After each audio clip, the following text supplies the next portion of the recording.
नमस्कार जोहार, मैं हूं दशरथ प्रधान और आप देख रहे हैं न्यूज 25 झारखंड। उभरती झारखंड की बदलती तस्वीर। तो चलिए जानते हैं झारखंड की 25 बड़ी खबरों को फटाफट अंदाज में। उससे पहले यदि आपने हमारा चैनल को सब्सक्राइब नहीं किया है तो चैनल को अभी सब्सक्राइब कर दे, बेल आइकन को प्रेस कर दे और वीडियोस को लाइक शेयर जरूर। तो पहली बड़ी खबर देखिए सरायकेला से है, जहां नतनी ने नानी पर धारदार हथियार से वार कर उतारा मौत के घाट। सरायकेला थाना अंतर्गत नगर क्षेत्र के जगन्नाथ मंदिर के पास तनिषा खंडियात ने अपनी दो नाबालिग बहनों के साथ मिलकर अपनी नानी पर धारदार हथियार से हमला कर उसकी जान ले ली। मृतक की पहचान सुमित्रा नायक 70 साल के रूप में हुई है। घटना के बाद मौके पर पहुंची पुलिस ने शव को कब्जे में लेकर पोस्टमार्टम के लिए सदर अस्पताल भेज दिया है। वहीं घटना को अंजाम देने वाले तीनों बहनों को पूछताछ के लिए थाना ले गई। घटना के बारे में मिली जानकारी के अनुसार मृतका बेगनाडी टाटूपाड़ा की रहने वाली है। सोमवार को उसकी बेटी ने उसे मिलने के लिए सरायकेला अपने घर बुलाया था। सोमवार की रात करीब 10 बजे तीनों नतनी और नानी के बीच कहासुनी हुई, जिसके बाद इसकी सूचना सरायकेला थाना को दी गई। सूचना पर पहुंची पुलिस को तनिषा खंडियात ने घर का मामला बताकर लौटा दिया। पुलिस के जाने के बाद घटना को अंजाम दिया गया। मंगलवार की सुबह पुलिस को घटना की सूचना मिली, जिसके बाद पुलिस मौके पर पहुंची। बताते चले कि घटना को अंजाम देने के समय जब घर वालों ने तनिषा को रोका तो अपने ऊपर मंगला मां का असर होने की बात कहकर उसे वापस जिंदा करने की बात कहकर किसी को कमरे में जाने नहीं दिया। अगली खबर तो कि जमशेदपुर से है, जहां ननकू लाल हत्याकांड का पुलिस ने किया खुलासा। 2 अपराधियों को गिरफ्तार कर भेजा सलाखों के पीछे। जमशेदपुर की उलिडी थाना पुलिस ने बीते 19 अप्रैल को खड़िया बस्ती में हुए कारपेंटर ननकू लाल हत्याकांड का खुलासा करते हुए 2 अपराध कर्मियों को गिरफ्तार कर न्यायिक हिरासत में भेजा है। पुलिस की गिरफ्त में आए अपराधियों ने कृष्णा सिंह उर्फ लल्ला और जसवीर सिंह उर्फ विक्की शामिल है। पुलिस ने घटना में प्रयुक्त 7.65 mm का एक देसी पिस्तौल, 2 जिंदा कारतूस, घटना में प्रयुक्त मोटरसाइकिल और एक मोबाइल बरामद किया है। घटना की जानकारी देते हुए जमशेदपुर सिटी एसपी कुमार शिवाशीष ने बताया कि कांड के उद्भेदन को लेकर पटमदा डीएसपी के नेतृत्व में एक टीम का गठन किया गया था। टीम ने तकनीकी और मानवीय साक्ष्यों के आधार पर दोनों को गिरफ्तार किया है। उन्होंने बताया कि पुराने रंजिश को लेकर उक्त घटना को अंजाम दिया गया है। दोनों ने कांड में अपनी संलिप्तता स्वीकार कर ली है। पूछताछ के बाद दोनों को न्यायिक हिरासत में भेजा जा रहा है। अगली बड़ी खबर तो ये, जहां रांची दुमका इंटरसिटी एक्सप्रेस में एसी खराब होने के कारण 3 यात्रियों की तबीयत खराब। रांची दुमका इंटरसिटी एक्सप्रेस में एसी खराब होने से 3 यात्रियों की तबीयत बिगड़ गई। इससे आक्रोशित यात्रियों ने गोमो स्टेशन पर जमकर हंगामा मचाया। ट्रेन गोमो स्टेशन पर पौने 2 घंटे रुकी रही। इससे यात्रियों को काफी परेशानियों का सामना करना पड़ा। आरपीएफ इंस्पेक्टर संतोष कुमार झा तथा senior section engineer Ram Narayan हंगामे की सूचना मिलते ही स्टेशन पर पहुंचे और यात्रियों को समझाने का प्रयास किया तो यात्रियों ने सवालों का बौछार कर दिया। रांची दुमका इंटरसिटी एक्सप्रेस मंगलवार को शाम 4:40 में गोमो स्टेशन के प्लेटफॉर्म नंबर 4 पर पहुंची। ट्रेन के एसी कोच का एसी रांची से खराब था। इससे आक्रोशित यात्रियों ने जमकर हंगामा किया। एक महिला यात्री की तबीयत खराब होने के बाद हंगामा और भी तेज हो गया। परिजन उस बीमार महिला को लेकर सड़क मार्ग से धनबाद चले गए। AC technician Santosh Kumar AC ठीक करने में असफल रहे। कैरेज विभाग के कर्मचारियों ने एसी कोच की दोनों आपातकालीन खिड़की खोल दी। दूसरे कोच के यात्रियों ने ट्रेन लेट होते देख एसी कोच के यात्रियों का विरोध करना शुरू कर दिया। इससे कुछ देर बाद हंगामा शांत हुआ। यात्रियों ने ट्रेन खुलते ही कई बार चेनिंग की। ट्रेन शाम 6:26 में गंतव्य की ओर रवाना हुआ। अगली खबर देखिए, जो अखबार विक्रेता के बेटे राजकुमार महतो का यूपीएससी में 557वां रैंक, कहा हार्डवर्क का विकल्प नहीं, घर में जश्न का माहौल। बोकारो के चास जोधाडी मोड़ के अखबार वितरक बंधु रामपत महतो के बेटे राजकुमार महतो ने सिविल सेवा की परीक्षा में 557वां रैंक हासिल किया है। समर स्पेशल ट्रेन से माता पिता के साथ दिल्ली से बोकारो लौट रहे राजकुमार महतो ने विशेष बातचीत की।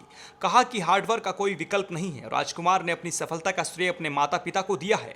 कहा कि पिता की मेहनत व ईमानदारी ही उनकी शक्ति है। उन्हीं से सीख लेते हुए कड़ी मेहनत की और तीसरी कोशिश में सफलता हासिल। राजकुमार ने बोकारो के जेजेपीएस से 12वीं तक की पढ़ाई पूरी की। उन्होंने जेजेपीएस 4 से 10वीं की परीक्षा में 10 सीजीपीए और +2 में 94% अंक प्राप्त किए थे। राजकुमार ने बाद में दिल्ली के रामजस कॉलेज से फिजिक्स में ऑनर्स की पढ़ाई की। इस दौरान उन्हें दिल्ली में कोचिंग भी ली, पर कोविड के कारण उन्हें चास लौटना पड़ा। चास आने के बाद वो फिर बाहर नहीं गए। यूपीएससी की पढ़ाई कैसे की ये पूछने पर कहा कि ऑनलाइन पढ़ाई की। समय प्रबंधन पर चर्चा करते हुए राजकुमार ने कहा कि इसी बीच उन्होंने इग्नू से मास्टर्स की पढ़ाई पूरी की, नेट भी क्लियर किया, यूपीएससी की परीक्षा में भी शामिल होते रहे। अपने पहले अटेम्प्ट की चर्चा करते हुए कहा कि इस दौरान उन्हें निराशा हाथ लगी। दूसरी कोशिश में इंटरव्यू तक गए पर फाइनल रिजल्ट नहीं आया, फिर भी हिम्मत नहीं आ रही, तीसरी कोशिश में सफलता हासिल की। अगली खबर देखिए, जहां पॉडकास्ट चैनल शुरू करने वाला झारखंड का पहला जिला, जहां घर बैठे मिलेगी सरकारी योजनाओं की जानकारी।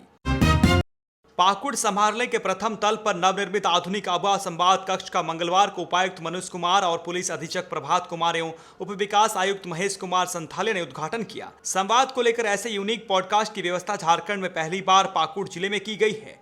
प्रोजेक्ट दीप के तहत यह संवाद कक्ष खोला गया है। इस पॉडकास्ट चैनल पर सरकारी योजनाओं की जानकारी दी जाएगी। पाकुड़ के उपायुक्त मनीष कुमार ने कहा कि समाहरणालय पाकुड़ में डिजिटल माध्यम से जनता तक पहुंच बनाने की एक अनूठी पहल की गई है। ये हॉल अत्याधुनिक सुविधाओं से सुसज्जित है। इससे प्रशासनिक कार्यों को और अधिक प्रभावी और सुचारू रूप से संचालित किया जा सकेगा। इस पहल का मुख्य उद्देश्य विभिन्न क्षेत्रों में उत्कृष्ट प्रदर्शन करने वाले व्यक्तियों के अनुभवों एवं सरकार की जन कल्याणकारी योजनाओं को जनता के साथ साझा करना है। अबुआ संवाद नाम से शुरू किए गए इस पॉडकास्ट चैनल पर सरकारी योजनाओं की जानकारी भी दी जाएगी। अगली खबर देखिए, जहां घर का ताला तोड़कर नकदी जेवर समेत 96,000 की चोरी। मामला सारवा थाना क्षेत्र की रक्ती पंचायत अंतर्गत तुर्गिड़ी गांव की है, जहां सोमवार रात को चोरों ने बंद घर को निशाना बनाया। बीते रात को मणिकनाथ यादव के घर में अज्ञात चोरों द्वारा घर का ताला तोड़कर वो अंदर के फाटक का सांकल उठाकर घर में रखे जेवर समेत नकदी 40,000, चांदी 30 भर कुल 96,000 की चोरी कर ली गई। पीड़ित किसान मणिकनाथ यादव ने थाना में आवेदन देकर जिक्र किया है कि वे सोमवार को दिन के 3-4 बजे अपने संबंधी के यहां शादी समारोह में सपरिवार गए थे। रात के करीब 2 बजे वापस आए तो गेट का ताला टूटा था। अंदर गए तो अंदर का भी ताला टूटा हुआ था और किवाड़ की सांकल तोड़ दी गई थी। घर के भीतर जांच करने पर नकदी सहित सोना चांदी के जेवर कपड़ा आदि गायब पाया। इस संबंध में भुक्तभोगी किसान ने पुलिस से छानबीन कर कार्रवाई की मांग की है। अगली खबर देखिए, जहां झारखंड में सरकार के प्रयास से महिलाएं हो रही है सबल, बोली शिल्पी नेहा तुर्की। कृषि पशुपालन एवं सहकारिता मंत्री शिल्पी नेहा तुर्की ने चान्हो और मांडर प्रखंड कार्यालय परिसर में महिलाओं के बीच सिलाई मशीन, आपदा राहत कोष, सड़क दुर्घटना के आश्रितों को मुआवजा, ओलावृष्टि से नुकसान का मुआवजा, विरसा हरित ग्राम योजना सहित दूसरी योजना का वितरण किया। इस मौके पर मंत्री शिल्पी नेहा तुर्की ने कहा कि संविधान निर्माता बाबा साहेब भीमराव अम्बेडकर के कथन को आज याद रखने की जरूरत है। उन्होंने कहा था कि समाज का विकास उस समाज में महिलाओं की स्थिति से परखा जाता है। आज झारखंड में सरकार के प्रबल प्रयास से महिलाएं सबल हो रही हैं। राज्य सरकार की योजनाएं महिलाओं के लिए सम्मान के तौर पर है। कल्याण विभाग के सौजन्य से सिलाई मशीन के वितरण को गंभीरता से लेने की जरूरत है। अगर राज्य की महिलाएं सामूहिकता के साथ स्वरोजगार की ओर कदम बढ़ाती हैं तो ये रोजगार के क्षेत्र में उनकी स्वतंत्र पहचान स्थापित करेगा। महिलाएं बेहतर ट्रेनिंग के साथ सहकारी समिति से जुड़कर अपना भविष्य खुद संवार सकती हैं। अगली खबर देखिए, जहां गवाही नहीं देने वाले पुलिस पदाधिकारी व कर्मियों के विरुद्ध एडीजे अभियान ने दिया कार्रवाई के निर्देश। अपर पुलिस महानिदेशक अभियान डॉक्टर संजय आनंद राव लाटकर की अध्यक्षता में आज लैंगिक अपराध तथा पॉक्सो एक्ट से संबंधित लंबित कांडों, सीपीएमएस एप्लीकेशन द्वारा साक्ष्यों को न्यायालय में ससमय उपस्थापना एवं आपराधिक वादों में दोषमुक्त संबंधी वादों में अपील दायर करने से संबंध कांडों की समीक्षा की गई। इस बैठक में प्रियदर्शी आलोक, संजय रानी मेहता व वीडियो कॉन्फ्रेंसिंग के जरिए कई अन्य वरीय पुलिस पदाधिकारी शामिल हुए। गवाही नहीं देने वाले पुलिस पदाधिकारी व कर्मियों के विरुद्ध कार्रवाई का भी निर्देश दिया गया। अगली खबर देखिए, जहां रांची पहुंची ईडी की टीम, कारोबारी विमल और पुनीत के कई ठिकानों पर छापेमारी। झारखंड में मंगलवार सुबह परिवर्तन निदेशालय की टीम रांची पहुंची। टीम यहां कारोबारी विमल अग्रवाल और पुनीत अग्रवाल के कई ठिकानों पर छापेमारी कर रही है। दोनों के राजवीर कंस्ट्रक्शन पर ईडी छापेमारी कर रही है। इससे पहले 26 सितंबर 2023 को इनके ठिकानों पर जीएसटी की छापेमारी हो चुकी है।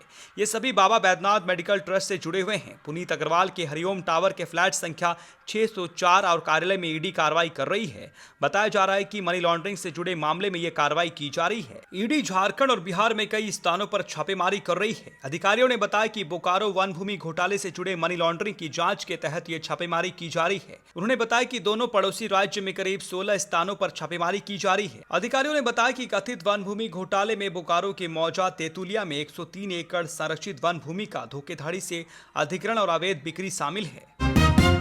अगली खबर देखिए, जहां आ गई मैया सम्मान योजना की 9वीं किस्त को लेकर अपडेट। एक साथ खाते में आएंगे 5,000 रुपए। मुख्यमंत्री मैया सम्मान योजना की 9वीं किस्त को लेकर अपडेट आया है। अब इस महीने योजना की राशि खाते में ट्रांसफर नहीं की जाएगी। मई के पहले सप्ताह में राज्य सरकार 9वीं और 10वीं किस्त एक साथ खाते में भेजने की तैयारी कर रही है, जिसमें मैया को एक साथ 5,000 रुपए मिलेंगे। पहले ये जान लीजिए कि कितनी महिलाओं का डेटा क्लियर है और किसकी होल्ड किया गया है।